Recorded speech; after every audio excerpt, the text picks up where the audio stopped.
SRK knowledge foundation द्वारा संचालित SRK institute of skills एवं सेंटर फॉर सोशल स्टडीज़ के सहयोग से आयोजित गीता सानिध्य ज्ञान सत्र 11वां। सम्मिलित सर्वे जन को जय श्री कृष्ण। जैसा कि हम करते हैं दीप प्रज्वलन, तो हमारे आज के मेहमान दिया जो खुद दिया है, उनसे रिक्वेस्ट है कि दीप प्रज्वलन करें और हम शुरू करेंगे हमारे अध्याय चतुर्थ ज्ञान कर्म संन्यास योग के अंतिम और दूसरे सत्र में। मैं आमंत्रित करती हूँ आज के हमारे जो पिछले सोमवार से हमारे साथ जुड़े हैं डॉक्टर वंदना शर्मा दिया, अपनी वाणी से हम सबको लाभान्वित करें और श्रीमद् भगवद गीता के चतुर्थ अध्याय का हम पान करें। सर्वेभ्यः नमो नमः। कैसे हैं आप सभी? तो पिछली बार हमने बहुत कुछ यहाँ पर डिस्कस किया था, बहुत सारी हमने बातें की थी। मुझे इंस्टाग्राम पे कुछ लोगों ने मैसेज किया, मैं नाम नहीं लूँगी, पर कुछ लोगों ने मुझे वहाँ मैसेज करके बोला कि मैम ये ब्रह्म जो है ये ब्रह्मा है। तो ब्रह्म से आप क्या अर्थ समझते हैं? इससे पहले कि हम इसमें जाएं, क्योंकि ब्रह्म शब्द कई बार भगवद गीता में इसका प्रयोग हुआ है प्रथम अध्याय से लेके अंत तक। तो ब्रह्म को से आप क्या समझते हैं? क्या है ब्रह्म? किसके विषय में बात हो रही है जब हम ब्रह्म शब्द बोलते हैं? जी, ब्रह्म की जो डेफिनेशन दी गई है शास्त्रों में, या आज तक की सबसे उचित डेफिनेशन जो है वो है अनिर्वचनीय। ब्रह्म को आप एक्सप्लेन नहीं कर सकते, इट इज़ बियॉन्ड एक्सप्लेनेशन। लेकिन उसके कुछ लक्षण हैं, और उसके लक्षण क्या हैं? सत्यम, बोलिए पीछे, सत्यम, ज्ञानम, अनंतम ब्रह्म। क्या क्या लक्षण है? वो सत्य है, यानी कि वो एग्जिस्ट करता है, वो ज्ञान से परिपूर्ण है, ज्ञानम, वो अनंत है और वही ब्रह्म है। ये उसके लक्षण हैं, लेकिन वो ये भी नहीं है। जब आप उसे समझ लेते हैं तो ये सब भी वो नहीं रहता।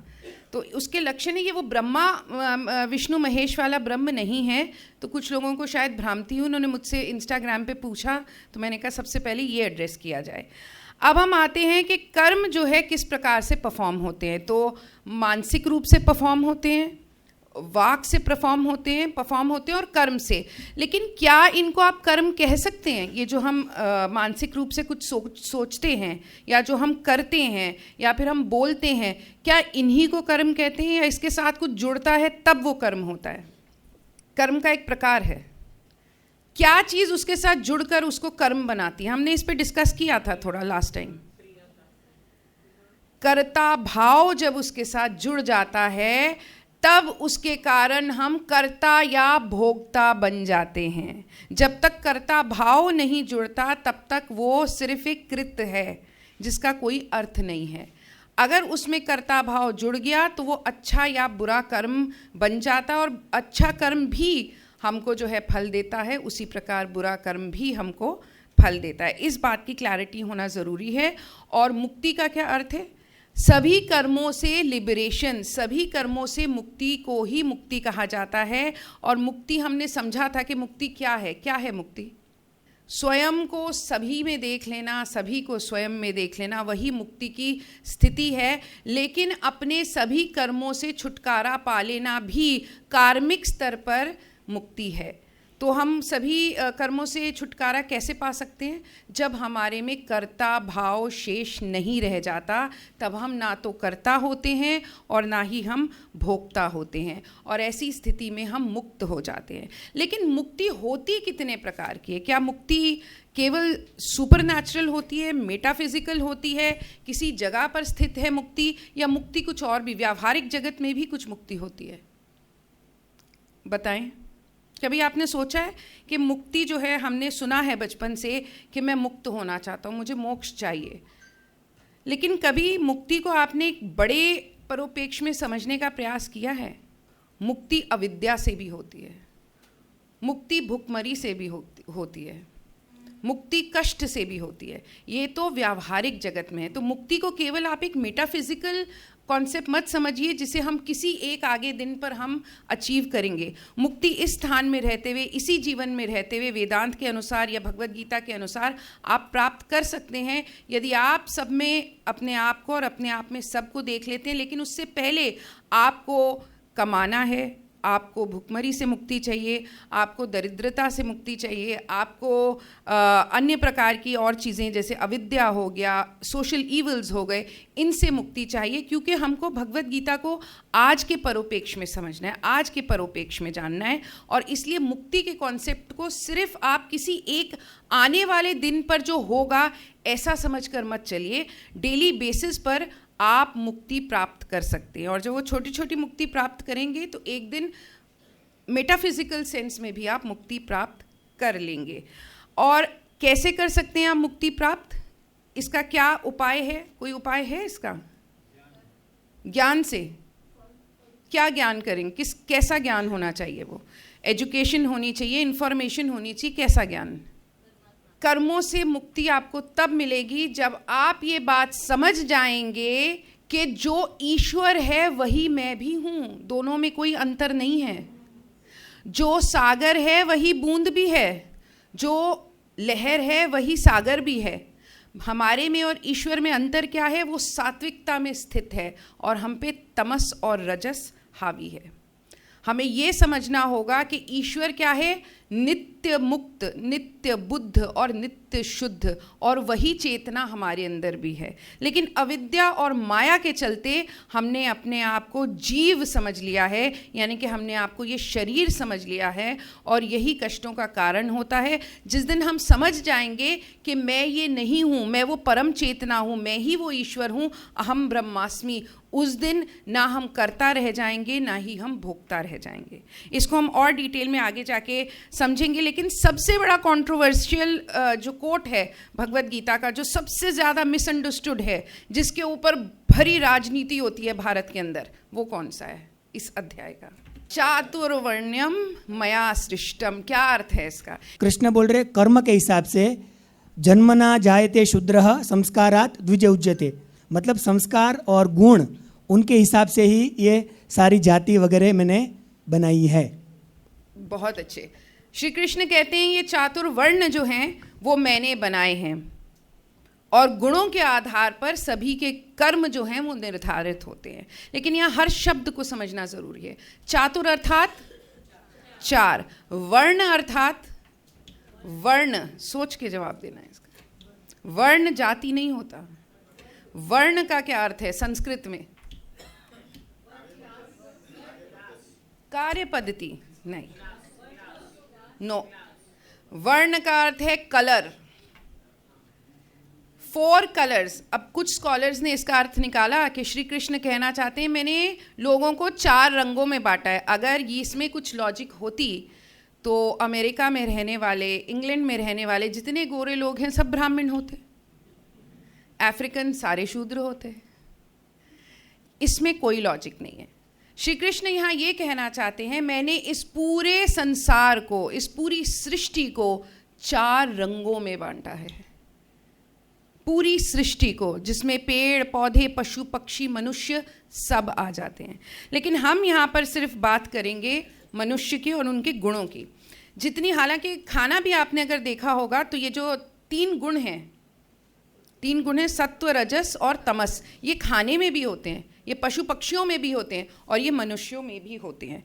अब ब्राह्मण शूद्र और वैश्य कौन है इसको तो हम बाद में डिस्कस करेंगे। पहले हम इन वर्णों को और इन गुणों को थोड़ा ठीक से समझ लेते हैं। आप चाहें तो अपने कॉपीज़ में टेबल भी बना सकते हैं। यहाँ पर 2 शब्द आपको याद रखने होंगे। पहला तो है प्रधान शब्द, प्रधान, और दूसरा है उपसर्जना। तो सबसे पहले बात करते हैं ब्राह्मण की। ब्राह्मण का प्रधान गुण कौन सा है? सत्व। दूसरे नंबर पे सत्व को सपोर्ट कौन कर रहा है? रजस। और सबसे कम जो ब्राह्मण के अंदर गुण होता है वो कौन सा होता है? तमस। इसका मतलब ब्राह्मण का कैरेक्टर कैसा होगा? वो विश्व शांति की बात करेगा, वो सर्वभूताहित की बात करेगा, वो लोक कल्याण की बात करेगा, वो ज्ञान की बात करेगा, वो इनोवेशन की बात करेगा, पोइट्री, ड्रामा, आर्ट्स, मैथमेटिक्स, इसकी बात करेगा। क्लियर? नेक्स्ट जो है वो है क्षत्रिय। क्षत्रिय का प्रमुख गुण कौन सा है? प्रधान गुण रजस।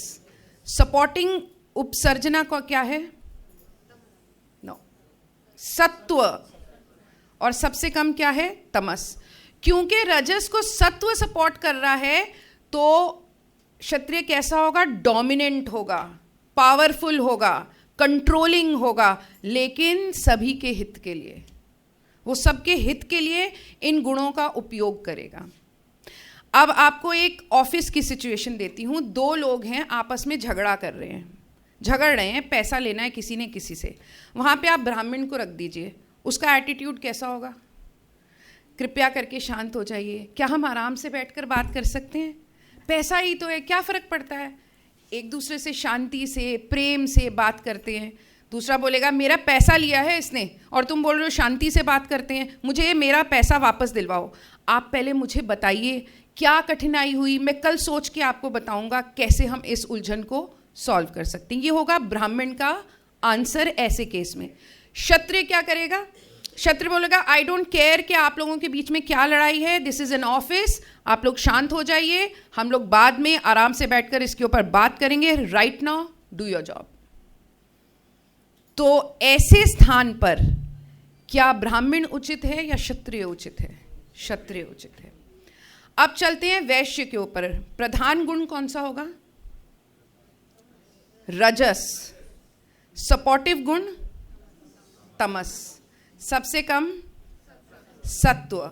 जब रजस को तमस ने सपोर्ट कर दिया तो सबसे इंपॉर्टेंट क्या हो जाएगा? Profit making.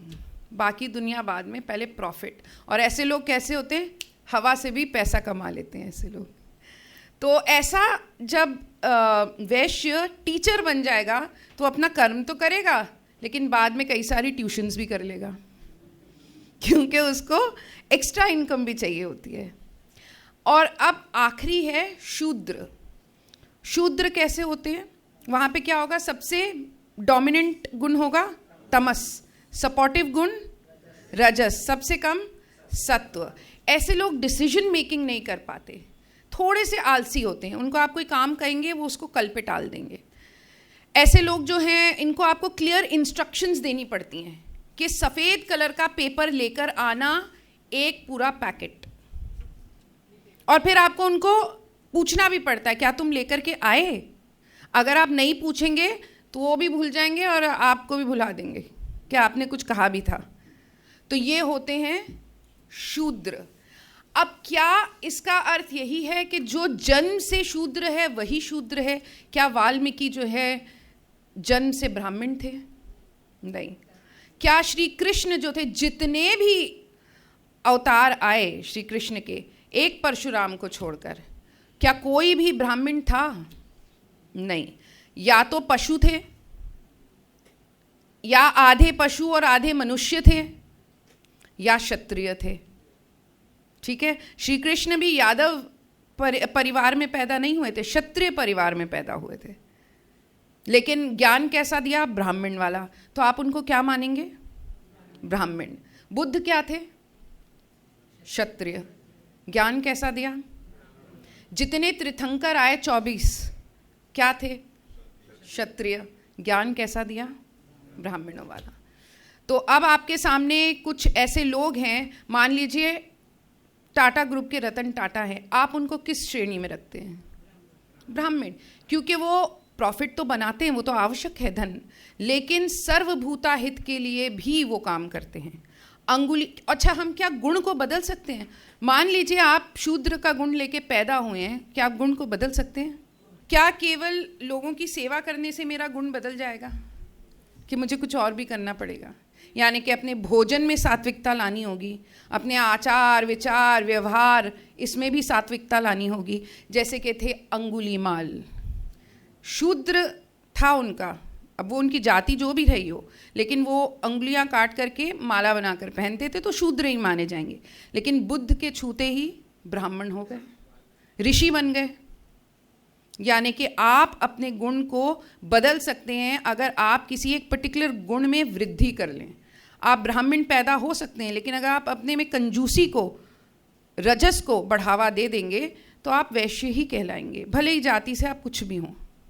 सो ये एक बहुत ज़रूरी चीज़ है। और इसीलिए भारतवर्ष में, क्योंकि ये चारों वर्ण थे, ये चारों जातियां नहीं थीं, चारों वर्ण जो हैं फलते थे, फूलते थे। यहाँ शिक्षा उच्च स्तर की थी, यहाँ बिजनेस उच्च स्तर का था, यहाँ पर सर्विस उच्च स्तर की थी, यहाँ पर जितने भी आपके शस्त्र अस्त्र का ज्ञान था ये भी उच्च स्तर का था। वो तो बाद में पॉलिटिक्स आई और उन्होंने सब कुछ तहस नहस कर दिया। अब हम बात करते हैं, हमने थोड़ा सा इसको टच भी किया था, अकर्म, कर्म और विकर्म। लेकिन कृष्ण जब अर्जुन को कर्म का ज्ञान देते हैं तो वो विकर्म और कर्म में कोई भेद नहीं करते, वहाँ कर्म शब्द का ही प्रयोग करते हैं जो विकर्म और कर्म में कॉमन है, कर्म। तो एक्चुअली हम जब किसी से कहते हैं कि पानी पियो, इसका अर्थ है कि बाकी कुछ मत पियो, पानी पियो, राइट? यानी कि हम इंस्ट्रक्शन दे रहे हैं ये करो और वो मत करो। जब हम किसी को कहते हैं पीली शर्ट पहनो तो इसका स्ट्रेट अर्थ है कि काली, लाल, हरी शर्ट मत पहनो।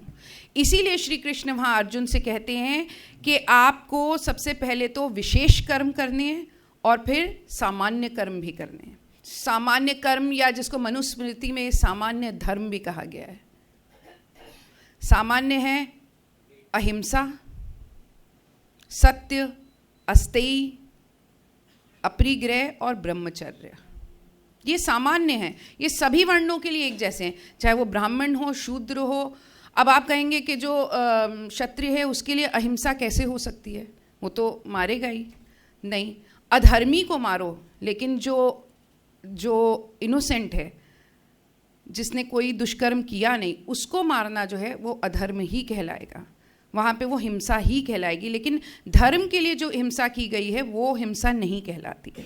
सो ये इम्पॉर्टेंट है समझना, और ये सभी के लिए। और उसके बाद उन्होंने है स्पेसिफिक विशेष कर्म दिए, यानी कि हर वर्ण को अपना एक स्पेसिफिक कर्म करना है। सो प्याज लहसुन ब्राह्मण के लिए मना हो सकता है, क्यों? क्योंकि उसको सात्विकता में रहना है, उसको सत्व गुण को बढ़ावा देना है, उसको अध्ययन करना है, उसको ज्ञान लेना है। लेकिन क्या क्षत्रिय के लिए प्याज और लहसुन मना होगा? नहीं होगा। लेकिन बहुत सारे लोग यहाँ पर मीट को भी कहते हैं कि नहीं, क्षत्रिय को मीट खाना चाहिए। क्या खाना चाहिए क्षत्रिय को मीट? आवश्यक है? आवश्यक नहीं है। कहीं पर ये बात सिद्ध नहीं होती कि मीट खाने से आपकी ताकत बढ़ती है। जितने जानवरों को वॉर में, लड़ाई में यूज़ किया जाता है, सब वेजिटेरियन है। घोड़ा वेजिटेरियन, हाथी सबसे ज़्यादा बल वेजिटेरियन, सबसे ज़्यादा मेहनत का काम करता है गधा वेजिटेरियन।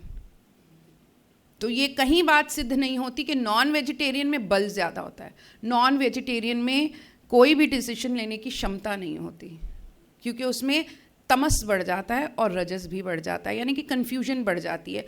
और इस बात का प्रमाण जो है प्रकृति है, क्योंकि समय के साथ साथ जो नॉन वेजिटेरियन होते हैं उनको हार्ट के इश्यूज आ जाते हैं, राइट? तो ये छोटी सी बात थी। अब हम बात करते हैं एक बहुत इंपॉर्टेंट कॉन्सेप्ट की, जो भगवत गीता में आती है, जो आप मुझे बताएंगे कि दोनों में क्या भेद है। व्हाट इज, ध्यान से सुनना, what is action in action and action in action? Action space in space action and action space in action, क्या है भेद दोनों में? ये भगवत गीता का और इस अध्याय का सबसे इंपॉर्टेंट कॉन्सेप्ट है। यहीं से आपका संन्यास योग शुरू होता है basically. Action in action and action in action, क्या फ़र्क है? थोड़ा सा सोचें। मैं हमेशा कहती हूँ दत्तात्रेय की तरह बने। दत्तात्रेय भगवान कौन थे? ब्रह्मा विष्णु महेश का समागम थे। उनको कोई गुरु नहीं मिला, तो उन्होंने श्वानों को गुरु बना लिया और प्रकृति को गुरु बना लिया।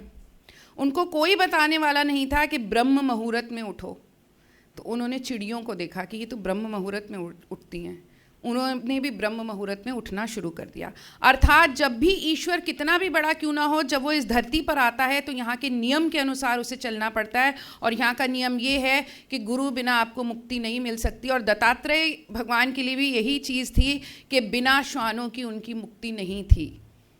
और उन्होंने किससे सीखा? प्रकृति से सीखा। तो आपके इर्द गिर्द बहुत सारे एग्जाम्पल्स हैं एक्शन इन एक्शन और एक्शन इन एक्शन के। थोड़ा विचार करें।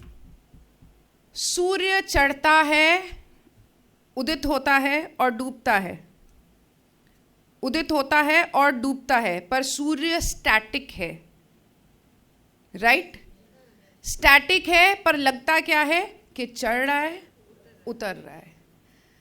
धरती स्टैटिक है, धरती घूम रही है, पर अपीयर क्या करती है? स्टैटिक। पहले वाले में क्या है? एक्शन इन एक्शन, चढ़ रहा है, उतर रहा है, बट स्टैटिक है।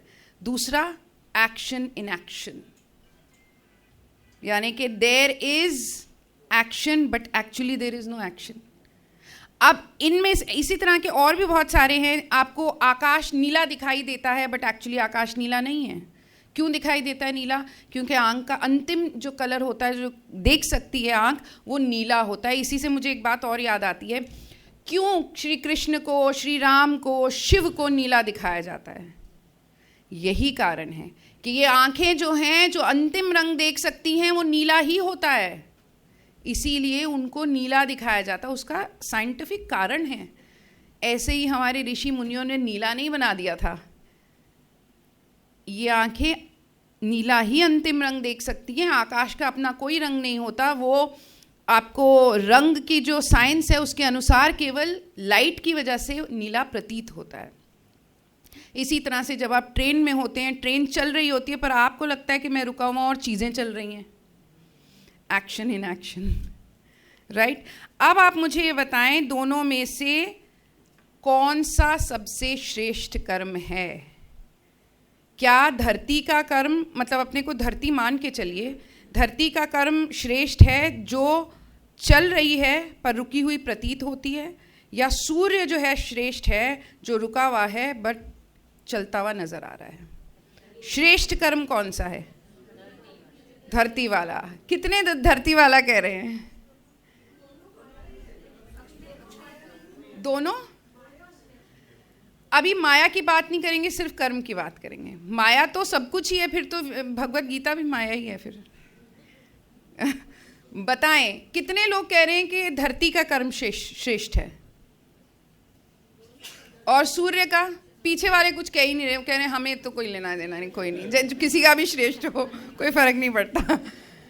नहीं, दोनों में से किसी का भी कर्म श्रेष्ठ नहीं है। दोनों, जब इंसान कहता है, एक तो होता है इंसान कहता है मैं कर रहा हूं, यानी मैं स्पीच दे रही हूं, ये तो इंसान कर्म में फंसा ही हुआ है कि मैं स्पीच दे रही हूं।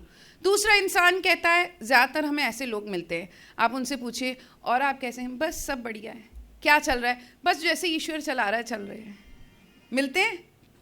वो लोग क्या कर रहे हैं? वो अपने ऊपर मैं कुछ नहीं कर रहा आरोपित करने का प्रयास कर रहे होते हैं, जबकि अंदर से वो कर्ता भाव होता है उनके अंदर। ये उसी प्रकार होता है कि एक इंसान लाल रंग का चश्मा लगा लेता है, उसे पूरी दुनिया लाल ही दिखती है। जब आप कुछ ना करने का स्वांग रचते हैं तो एक्चुअली आप कुछ कर रहे होते हैं, राइट? और जब आप दोनों से ही मुक्त हो जाते हैं तो आप बोलते ही नहीं हैं। फिर आपके पास कुछ कहने को रह ही नहीं जाता। आप क्योंकि ये बात समझ जाते हैं कि आत्मा जो है वो तो कर्ता और भोक्ता दोनों ही नहीं होती, और ये शरीर तो केवल इंस्ट्रूमेंट है जिसके माध्यम से वो परम ईश्वर जो है कार्य कर रहा है। तो ऐसी स्थिति में आप ये मतलब लोगों के समझने के लिए, बात करने के लिए आप ये कह सकते हैं, बट आपके अंदर वो कर्ता भाव नहीं रहता। इसलिए आवश्यक है ये जानना कर्म को समझने के लिए कि जब हम ये कहते हैं कि मैं तो कुछ भी नहीं कर रहा और उसका स्वांग रचते हैं, तो एक्चुअली हम कुछ ना करने का ढोंग कर रहे होते हैं। तो ये यहाँ पर समझना बहुत आवश्यक है। और ऐसा इंसान जो है वो अपने तीनों कर्मों को जला देता है, नाश कर देता है। किस प्रकार के 3 कर्म होते हैं हमारे? प्रारब्ध, संचित कर्म और आगामी कर्म। प्रारब्ध कौन से कर्म होते हैं? ये वो कर्म हैं जो ऑलरेडी अपना शेप ले चुके हैं, आप इनको भोग रहे हैं। एक बच्चा बहुत अमीर फैमिली में पैदा होता है पर वो अपाहिज होता है, प्रारब्ध। एक बच्चा चाय वाले के घर पैदा होता है और प्राइम मिनिस्टर बन जाता है, प्रारब्ध। एक बच्चा बड़ी फैमिली में पैदा होता है, पढ़ाई बाहर जाके करता है, कई सालों तक प्रयास करता है, पीएम ही नहीं बन पाता, प्रारब्ध। तो ये प्रारब्ध है सभी के, राइट। संचित कर्म क्या हुए? संचित कर्म होते हैं जो कई जन्मों से हमने इकट्ठे किए होते हैं, पर अभी उनका फल नहीं आया हमारे सामने, वो अभी आना है। जो इंसान ये बात समझ जाता है कि मैं तो करता हूँ ही नहीं और भोगता भी नहीं हूँ, उसके संचित कर्म कैसे बीज बन जाते हैं जो भुन चुके हों। भुने हुए बीज में से कोई फूल फल पत्ती नहीं निकलता, और अगमी कर्म जो हैं उसके होते नहीं, क्योंकि वो सभी जो है कर्म वो ईश्वर को समर्पित कर देता है। तो ऐसे मनुष्य के कर्म जो हैं उनका निषेध हो जाता है, वो ख़त्म हो जाते हैं, वो जल जाते हैं। फिर ऐसा इंसान दुनिया में ऑपरेट कैसे करता है? कैसे ऑपरेट करता है? मान लीजिए कि मेरे सारे कर्म जो हैं वो जल गए। अच्छा, कुछ लोगों का सवाल होता है, एक मैं लेक्चर दे रही थी तो वहाँ लोगों का सवाल था, उन्हें समझ में नहीं आया संचित कर्म क्लियरली, सॉरी प्रारब्ध उनको समझ में नहीं आया कि भाई मान लीजिए कि मैंने पास्ट में चोरी की थी और मुझे जेल हो गई, और जेल में डिसाइड हो गया कि मुझे 1 अक्टूबर को फांसी होनी है, राइट। अब उससे पहले ही मेरी डेथ 25 सितंबर को हो गई, तो क्योंकि मेरी 25 सितंबर को डेथ हो गई तो 1 अक्टूबर को मुझे फांसी तो नहीं हो सकती। वही हाल प्रारब्ध का होता है। जब आप रियलाइज़ कर लेते हैं तो आपके प्रारब्ध वहीं ख़त्म हो जाते हैं, फिर आप उनको भोगते नहीं हैं। So this has to be, these 3 have to be understood in a very clear manner. तो ऐसा इंसान जिसे हम जीवन मुक्त वेदांत में कहते हैं, भगवद गीता में भी कहते हैं, ऐसा इंसान कैसे अपना जीवन जीता है, वो कैसे बात करता है, वो कैसे कर्म करता है, इसके विषय में बात करते हैं। बताएं आप लोग। स्थित प्रज्ञ, ओके। और आप लोग बड़े बड़े शब्द यूज़ करते हैं, मैं कहती हूँ आप लोग बिल्कुल कॉमन ह्यूमन बीइंग की तरह बताएं, ताकि कल को जब आप जाके किसी को समझाएं तो आप उसे ऐसे एग्जाम्पल दे सकें जो उसे समझ आए। ये स्थित प्रज्ञ, इतना बड़ा वर्ड, कहाँ स्थित और कहाँ प्रज्ञ? पहले तो वो स्थित समझे, फिर प्रज्ञ समझे, फिर स्थित प्रज्ञ समझे, और फिर भगवद गीता के परोपेक्ष में समझे। कैसे समझेगा वो बेचारा? बताएं। किसी से कोई कंप्लेन नहीं रहेगी। आपने तो जीवन को कंप्लेन में ही ख़त्म कर दिया बस, के चलो भाई जीवन कंप्लेन है सिर्फ। नहीं, ऐसा नहीं है। और शत्रु और मित्र तो रहते ही नहीं उस स्टेट में कोई, सदा आनंद में। यानी कि उसको अगर बुखार होगा तो उसे चढ़ेगा नहीं चढ़ेगा। मतलब जो आपके अनुसार स्थित प्रज्ञ है, जीवन मुक्त है, उसको चोट लगेगी या उसकी छुरी अगर उसके मांस को काटेगी तो उसे दर्द नहीं होगा, दर्द होगा, बुखार भी चढ़ेगा। आप उसका अपमान करेंगे तो उसको चोट भी लगेगी। फिर अंतर क्या है उसमें और आप में और हम में? अब सुनिए अंतर क्या है। अंतर ये है कि उसका जो अहम है वो उस रस्सी की तरह होगा जो जल चुकी है। रस्सी क्या करती है? किसी चीज़ को बांधती है, लेकिन जली हुई रस्सी में बल तो होते हैं पर वो किसी चीज़ को बांध नहीं सकती। जली हुई रस्सी की तरह उसका अहम हो जाता है, वो किसी काम का नहीं रहता। वो इस संसार में रहता है क्योंकि उसको इस संसार के अनुसार चलना पड़ता है, यहाँ के नियम और कायदे के अनुसार बात करनी पड़ती है। जो हमारी शब्दावली है उसके परोपेक्ष में उसको बात करनी पड़ती है, परंतु उसका अहम जो है वो जल चुका होता है। उसको बुखार आता है पर वो जानता है कि ये शरीर की पीड़ा है, आत्मा की पीड़ा नहीं है। ये अंतर हो जाता है उसमें और हम में। हमें क्या, हमें भूख लगती है तो हम क्या करते हैं? हमें लगता है हमें भूख लग रही है, इस शरीर को भूख लग रही है, ऐसा नहीं हम सोचते, हमें भूख लग रही है। तो दोनों में बहुत अंतर आ जाता है। और ऐसा इंसान क्या होता है? वो हर सिचुएशन में डिटैच्ड रहता है। डिटैच्ड का मतलब ये नहीं कि उसको फीलिंग्स नहीं रहती हैं ना।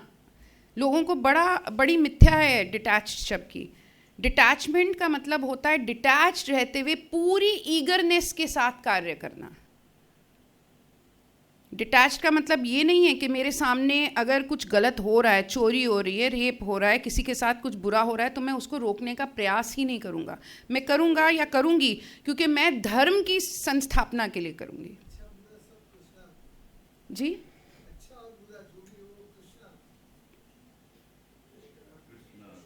क्या है अच्छा और बुरा? अच्छा, कृष्ण को अर्पित, हाँ, जिसको भी आप मानते हैं वो एक ही है, उसको अर्पित कर दिया जाता है। ऐसे मनुष्य को शंकराचार्य अप्रोक्षानुभूति में क्या कहते हैं? असंगोहम असंगोहम असंगोहम पुनः पुनः। I am detached and I will always be detached. ऐसी स्थिति को बहुत सुंदर तरीके से शंकराचार्य ने निर्वाण षटकम में बताया है। मनोबुद्धि अहंकार चित्ता निनाहम न च श्रोत्र जीवे न च घ्राण नेत्रे न च व्योम भूमिर न तेजो न वायु चिदानंद रूपः शिवोहम शिवोहम। मैं ये आंखें भी नहीं हूँ, मैं ये कान भी नहीं हूँ, जीवा भी नहीं हूँ, मैं ये त्वचा भी नहीं हूँ। इन सब चीज़ों से परे जो परम तत्व है, मैं वो हूँ, मैं शिव हूँ, मैं शिव हूँ। आप ये चीज़ समझ जाते हैं कि ये सब तो मेरा सपोर्टिंग एलिमेंट्स हैं, मैं ये भी नहीं हूँ। आगे शंकराचार्य वेदों को भी नकार देते हैं। वो कहते हैं उस स्थिति में ना वेद रहते हैं, ना पुराण रहते हैं, ना शिव रहते हैं, ना कृष्ण रहते हैं, बस चेतना रह जाती है। क्योंकि मैं सारे नाम और रूप को जो है घुला चुका होता हूँ, मिला चुका होता हूँ, किसमें? उस परम चेतना में। इसलिए वहाँ पे कुछ नहीं रहता। इसीलिए आपने देखा होगा कि पूजा जो होती है वो बहुत न्यूनतम, जो अभी लोगों ने स्टार्ट किया होता है वो लोग करते हैं। जो परम लोग होते हैं, जो बहुत हाई लेवल पे जा चुके थे, वो समाधि की स्थिति में रहते हैं। यहाँ पे एक बड़ी इंटरेस्टिंग बात आई, आजकल सीरियल्स में दिखाया जाता है, शिव जी किसी का ध्यान कर रहे हैं, लोग बोलते हैं विष्णु का ध्यान कर रहे हैं, विष्णु किसी का ध्यान कर रहे हैं, वो शिव जी का ध्यान कर रहे हैं। लेकिन उस लेवल पे कोई द्वैतवाद होता ही नहीं है। ना शिव किसी का ध्यान कर रहे होते हैं, ना विष्णु किसी का ध्यान कर रहे होते हैं, क्योंकि दोनों एक ही तो हैं, दोनों कोई अलग अलग नहीं है, कोई पृथक नहीं है। तो ये भ्रमित करने वाले सीरियल्स हमको और भ्रम में डाल देते हैं, इस प्रकार की चीज़ें। अब एक इम्पॉर्टेंट बात आती है समझने की, जो मैं आपको वेव और ओशन के माध्यम, अब आप ये समझ गए कि जो जीवन मुक्त होता है उसका क्या विचार होता है, क्या वो सोचता है, उसके लिए नाम रूप और उपाधि कोई मायने नहीं रखती। कोई पीढ़ा में है तो वो उसको जो है उस पीढ़ा से निकालता है, वो सर्वभूता हित और लोक संग्रह के लिए काम करता है। और 5वां अध्याय जब आप पढ़ेंगे तो 5.18 जो श्लोक है भगवत गीता का, उसके अंदर श्री कृष्ण कहते हैं कि ज्ञानी व्यक्ति कौन है? जो मुझे एक ब्राह्मण में, एक गाय में, एक कुत्ते में, एक हथनी में और एक शूद्र में समता से, समान दृष्टि से देखता है। इसको समझने का ये यहाँ पे 2 एरर्स आते हैं जब इन चीज़ों को हम समझते हैं, अद्वैत को समझते हैं, जो व्यास जी बोलते हैं भगवत गीता के इंट्रोडक्शन में कि भगवत गीता क्या है। क्या नाम दिया है महर्षि व्यास ने भगवत गीता को? अद्वैत अमृत वर्षिणी। वो भगवत गीता जो अद्वैत के अमृत की वर्षा करती है आपके ऊपर और आपको अद्वैत में स्थापित करती है। तो इसको समझने में 2 एरर्स इकट्ठे आते हैं आपके सामने। पहला, जब आपने ये जान लिया कि सब कुछ पानी है, ये आप जान गए, तब आप ये सोच रहे हैं कि मैं लहर हूं और ये सब समुद्र है। ये भी दृष्टि का दोष है, क्योंकि यहां भी द्वैतवाद है। मैं लहर हूं और ये ओशन है, अभी भी द्वैतवाद है कि मैं अपने आप को लहर मान रही हूं और ये सबको ओशन मान रही हूं। दूसरी दृष्टि का भेद आता है, ठीक है हम सब ओशन हैं, सब, मैं लहर हूं और ये अन्य लहरें हैं। ये 2 दृष्टि के दोष आते हैं। जब आप अपनी स्पिरिचुअल जर्नी में होते हैं तो ये बड़े दृष्टि के दोष आते हैं। सही क्या है? मैं ही लहर हूं और दूसरा तो कोई है ही नहीं, अहम ब्रह्मास्मि। तो आप जब अपनी स्पिरिचुअल जर्नी में आगे बढ़ेंगे तो ये दोष आपके सामने भी आकर खड़े होंगे। एक समय आपको लगेगा कि मैं लहर हूं और ये ओशन है। अपने आप को लहर सोच के देखिए कि मैं लहर हूं और मैं ओशन को कह रही हूं कि ये तो ओशन है और मैं लहर हूं। लॉजिकल बात है? नहीं। लहर की उत्पत्ति किससे हुई? ओशन से। लहर रही कहाँ? ओशन में। लहर का भाग्य किस में मिल जाना है? ओशन में। और दूसरी आप लोगों के सामने स्पिरिचुअल जर्नी में एक और स्थिति आएगी जहां आप सोचेंगे मैं लहर हूं, गीता दीदी भी लहर हैं, तेजल भी लहर है, सर भी लहर है। यहाँ भी द्वैतवाद है कि मैं इन सब लहरों को अलग अलग समझ रही हूँ, क्योंकि कोई छोटी लहर है, कोई बड़ी लहर है, कोई बहुत बड़ी लहर है, तो मैं रूप में फंस रही हूँ।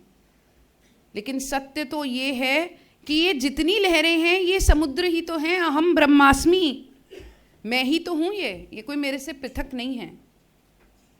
इसी का मैंने एग्जाम्पल आपको पिछली बार भी दिया था कि ये कैसे सिद्ध हो सकता है। अभी आज मैं बता रही थी गीता दीदी को, एक IIT के डायरेक्टर हैं मंडी के, तो उन्होंने एक स्टेटमेंट दिया कि जो आपदा आई है हिमाचल में वो इसलिए आई है क्योंकि वहाँ एनिमल स्लॉटर होता है।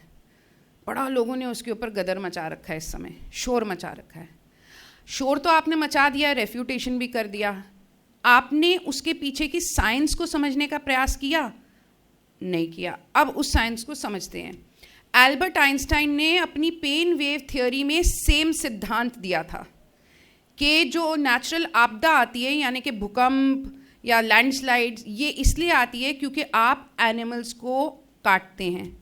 आप लोग जो अभी मुझे सुन रहे हैं ये एक स्पिरिचुअल दृष्टि से देख रहे हैं और सोच रहे हैं ऐसा कैसे हो सकता है, एक जानवर को काटा तो ये आ गई आपदा। सोच रहे हैं कि नहीं? क्या ये संभव है? पहले तो आप ये बताइए, साइंस जिन्होंने पढ़ी है, फिजिक्स पढ़ने वाले कौन है यहाँ? क्या ये संभव है कि किसी को काटने से नेचुरल आपदा आ जाए? इसको एक छोटे एग्जाम्पल से समझने का प्रयास करते हैं। सबसे पहले जब जानवर कटते हैं तो उनकी चित्कार निकलती है, यानी कि साउंड वेव्स। वो कहाँ ट्रैवल करती है? ब्रह्मांड में। लौट कर आती है तेजी की फ्रीक्वेंसी से, डबल फ्रीक्वेंसी से।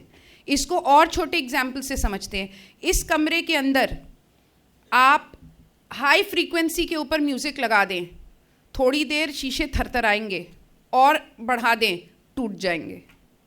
इसको और सिंप्लीफाइड एग्जाम्पल से समझने का प्रयास करते हैं। एक यंत्र आता है मार्केट में चूहों और मच्छरों के लिए, उसमें साउंड वेव होती है, उसके कारण वो मर जाते हैं। एक और एग्जाम्पल से समझते हैं। यहाँ अगर हम सब बैठे हुए हैं और साउंड वेव हाई फ्रीक्वेंसी की चला दी जाए तो हम सबकी मृत्यु हो जाएगी। यानी कि वो चित्कार जो निकल के जाती है वही वापस लौट के आती है और धीरे धीरे धीरे धीरे करके आपकी धरती की लेयर्स को वीक करती चली जाती है और उसी से नेचुरल आपदा आती है। पर इसको किसी ने समझने का प्रयास नहीं किया। तो कहीं कोई द्वैतवाद नहीं है। कहीं भी दुनिया में कुछ घटित हो रहा है तो आज नहीं तो कल उसका इफेक्ट आपके ऊपर ज़रूर आएगा। जब बर्फ़ पड़ती है हिमालय में तो यहाँ बारिश हो जाती है। कनेक्शन तो है, राइट? अब बिल्कुल अंतिम चीज़ के ऊपर हम लोग आते हैं कि आपने सब कुछ रियलाइज़ कर लिया। बहुत सारे लोग मुझे इंस्टाग्राम पे ये प्रश्न पूछते हैं कि ये वाला जो चैप्टर है इसका सार जो है वो बड़ा कंफ्यूजिंग है, कि ठीक है मैंने अपने आप को रियलाइज़ कर लिया, मैं ड्रॉप हूँ, मैं ओशन में मिल गया, मेरी तो आइडेंटिटी ख़त्म हो गई। कई लोगों का ये प्रश्न होता है कि मेरी अपनी आइडेंटिटी क्या रह गई, फिर मैं तो ओशन बन गया, ख़त्म। आप ख़त्म नहीं हो गए, आपकी आइडेंटिटी बढ़ गई, आप ईश्वर हो गए। इसलिए ज्ञान, कर्म और संन्यास का अर्थ क्या है? ज्ञान युक्त होते हुए। कैसा ज्ञान? अद्वैत ज्ञान में युक्त होते हुए आप जब कर्म को संन्यास यानी डिटैचमेंट के भाव से करते हैं तो फिर आप जो है मुक्ति की तरफ अग्रसर हो जाते हैं। यही इसका सार है। और अपने इर्द गिर्द देखिए, प्रकृति में बहुत कुछ सीखने को है। बड़े बड़े एग्जाम्पल्स नहीं, छोटे छोटे एग्जाम्पल से सीख लीजिए, क्योंकि वो ईश्वर जो है बड़े बड़े संस्कृत के शब्दों में नहीं है, छोटी सी चींटी में भी है। चींटी के साथ भी बैठ के पार्टी करते हैं कृष्ण। हर रूप के हो जाते हैं वो। जब आपको कोई उनको संदेश देना होता है तो मनुष्य रूप में आते हैं, जब पेड़ों के साथ खिलखिलाना होता है तो फूल भी बन जाते हैं, और जब चींटियों के साथ उनकी मदद करनी होती है तो चींटी भी हो जाते हैं, चूहों के साथ भी खेल लेते हैं। यही तो उनकी पावर है। और यही कारण है कि भारत को लोग समझ नहीं पाते, क्योंकि फॉरेनर्स जो होते हैं उनका रहने का तरीका बड़ा खुला होता है, लेकिन सोच बहुत कुंचित होती है। और हम भारतीय जो हैं, हम रहते बहुत कुंचित तरीके से हैं, लेकिन हमारी सोच बहुत बड़ी होती है। यही कारण है कि हम नदियों को भी पूजते हैं, धरती को भी पूजते हैं, पंच महाभूतों को भी पूजते हैं, गाय को भी पूजते हैं, कुत्ते को भी पूजते हैं, कौवे को हम समझते हैं कि हमारे पूर्वज आए हैं जो खाना ग्रहण करने के लिए आए हैं, पितर आए हैं, अपना दान लेने के लिए आए हैं। हम चींटियों को विष्णु का स्वरूप मानते हैं, हम छिपकलियों को जो है ईश्वर से जोड़ देते हैं, शेर को माता से जोड़ देते हैं, चूहे को गणेश जी से जोड़ देते हैं। कोई दुनिया में ऐसी चीज़ नहीं है जिसको हम पूजते नहीं हैं। पूरी सृष्टि को हम पूजते हैं, और इसीलिए पूजते हैं क्योंकि हम जानते हैं क्षणिक नाम और रूपों के पीछे जो चेतना है वो सदा रहने वाली है, वही अपने आप को इन सभी एक्सप्रेशंस में एक्सप्रेस करती है।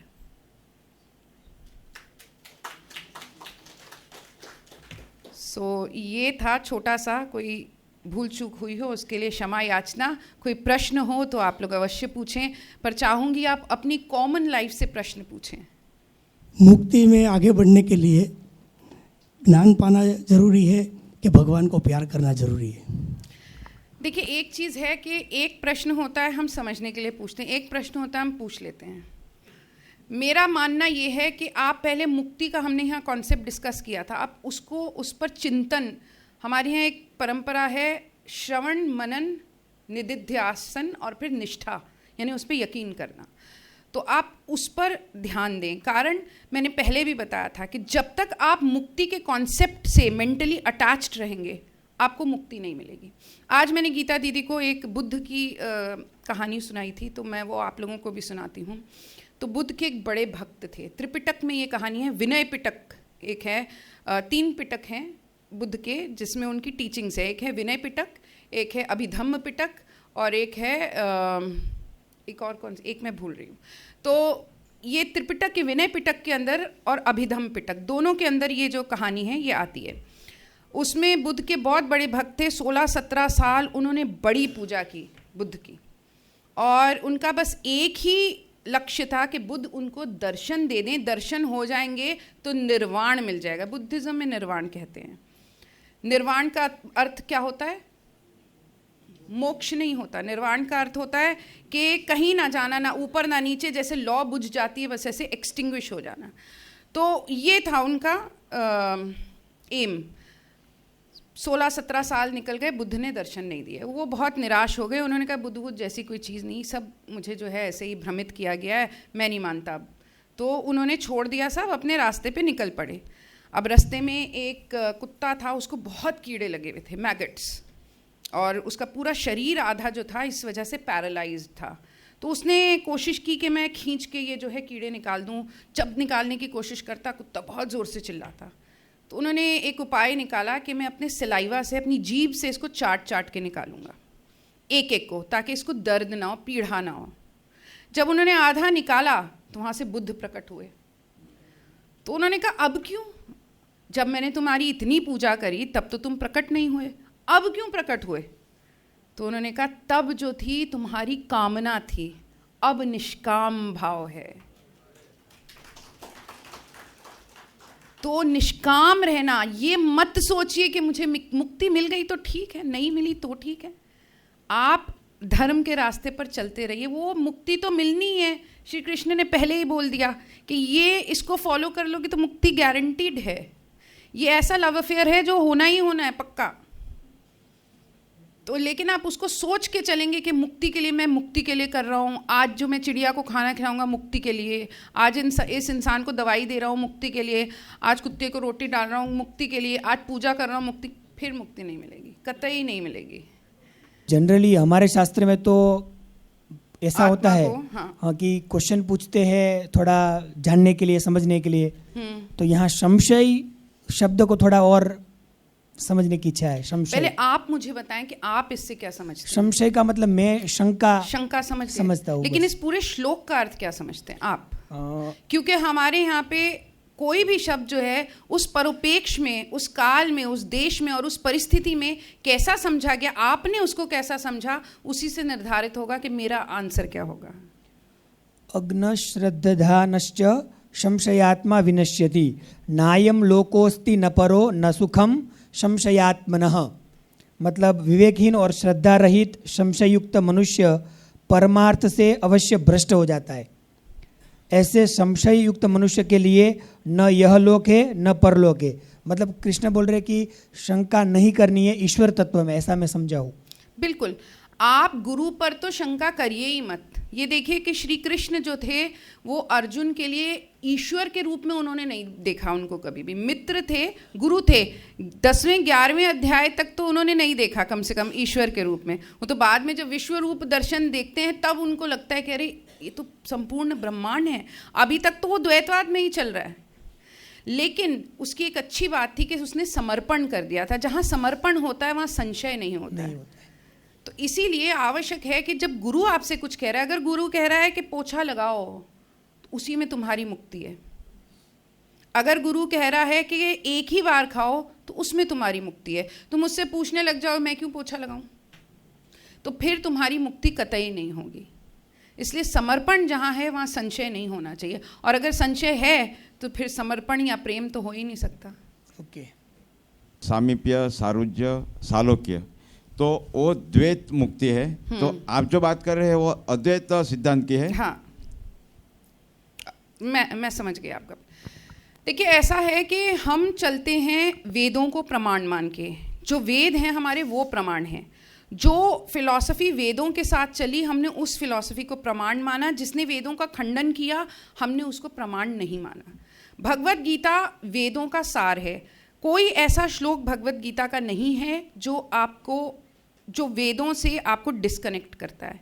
जो वेद बोलते हैं वो भगवत गीता बोलती है। जो वेद बोलते हैं वो बृहदारण्यक उपनिषद बोलती है, कथा उपनिषद बोलती है, काथो उपनिषद बोलती है, आदि आदि। अब क्या हुआ, सबसे ज्ञानी ऐसा माना गया, ये मैं आपको बात बता रही हूँ जो स्कॉलर्स के बीच में डिस्कस होती है, पर यहाँ बताना ज़रूरी है।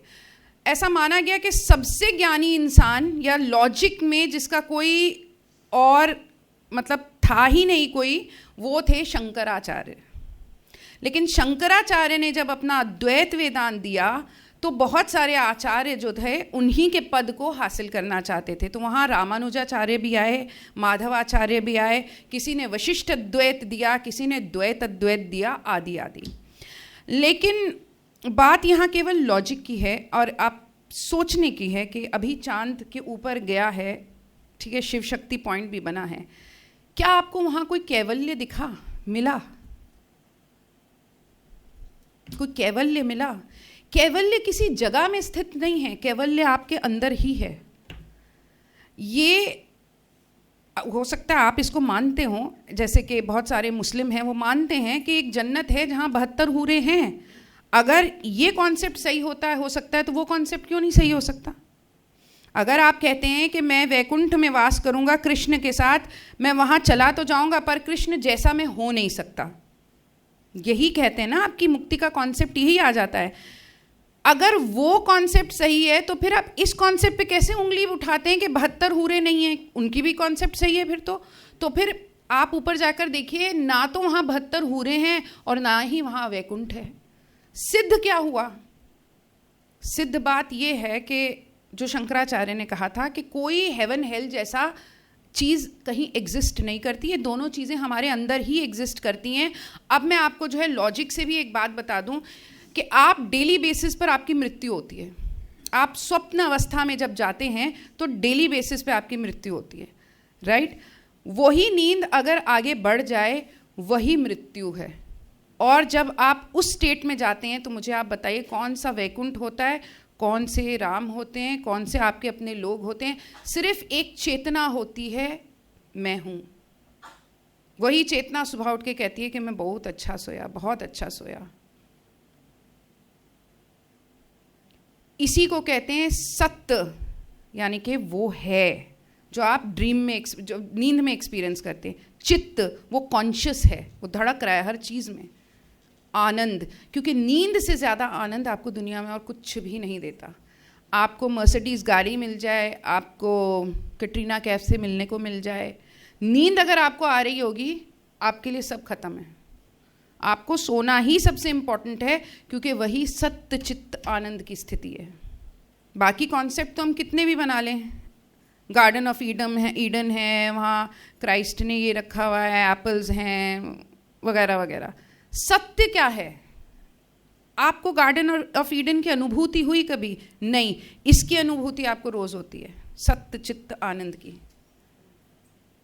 जब हम किसी चीज़ को, किसी थ्योरी को एक्सेप्ट करें अपने जीवन में, उसमें थोड़ा लॉजिक भी देखें। आप एक चीज़ देखिए, हमारी ऋषि मुनियों ने ऐसे ही बातें नहीं की। जब शंकराचार्य बने तो अपने सिद्धांत को उनको 3 चीज़ों के ऊपर सिद्ध करना था। प्रस्थान त्रयी, श्रुति यानी कि किसको कहते हैं श्रुति? जो सुना हुआ हो। उस पे क्या उन्होंने लिखा? उपनिषद भाष्य। स्मृति, जिसको याद किया जा सके। किस पे भाष्य लिखा? भगवद गीता भाष्य। और टेक्स्ट ऑफ लॉजिक, न्याय शास्त्र, ब्रह्मसूत्र भाष्य। तो जब आप किसी चीज़ को एक्सेप्ट करें तो उसमें साइंस, लॉजिक और भक्ति तीनों चीज़ें होनी चाहिए। कृष्ण ने जो बात की वो केवल भक्ति के बेसिस पर नहीं की, उन्होंने उसमें लॉजिक भी दिया। इसलिए जो ये लोग कहते हैं कि नहीं प्रेम में लॉजिक नहीं, लॉजिक होता है, लेकिन जब आप प्रेम में युक्त हो जाते हैं फिर लॉजिक खत्म हो जाता है। इनिशियली तो लॉजिक होता है, तभी तो अर्जुन ने सवाल किए थे, उसको लॉजिकल आंसर चाहिए थे और कृष्ण ने लॉजिकल आंसर दिए।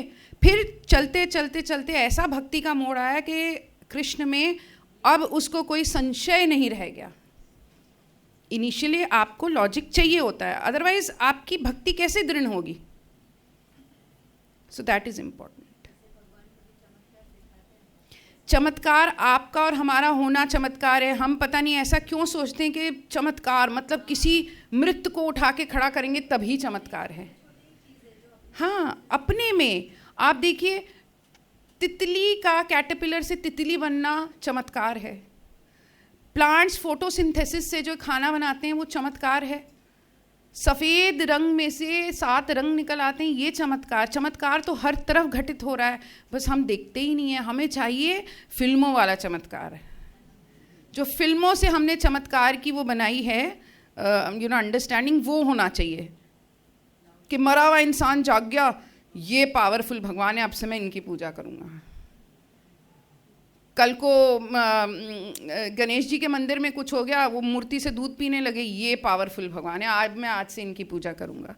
आप लोगों ने भगवानों में के अंदर भी मतलब लोगों ने बांट लिया है कि ये ज़्यादा पावरफुल हैं, ये कम पावरफुल हैं, इनमें ज़्यादा शक्ति है।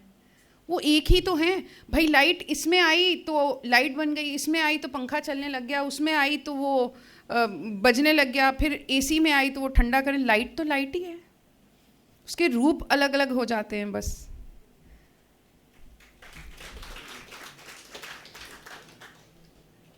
कि अनेक अनेक धन्यवाद। आप सभी से मिलकर, आप सभी से बात करके बहुत अच्छा आनंदमयी अनुभूति हुई और आशा है हम सब टच में रहेंगे। ओम गुरुभ्यो नमः। ये भी एक चमत्कार है। शिमला में रहने वाली वंदना शर्मा दिया जी को सूरत तक हम 2 सोमवार के लिए हमारे साथ ले आए, तो आपका अनेकानेक धन्यवाद मैम। इतना अच्छा सेशन, लॉजिक जो डेवलप किया, एक अलग सोच डेवलप की। आज हमारा 4th अध्याय मतलब 4th स्टैंडर्ड से हम नेक्स्ट वीक में 5th स्टैंडर्ड में जाएंगे और आज का सेशन यहाँ पर समाप्त करते हैं। एज यूजुअल आप सबका दिल से धन्यवाद। जय श्री कृष्ण।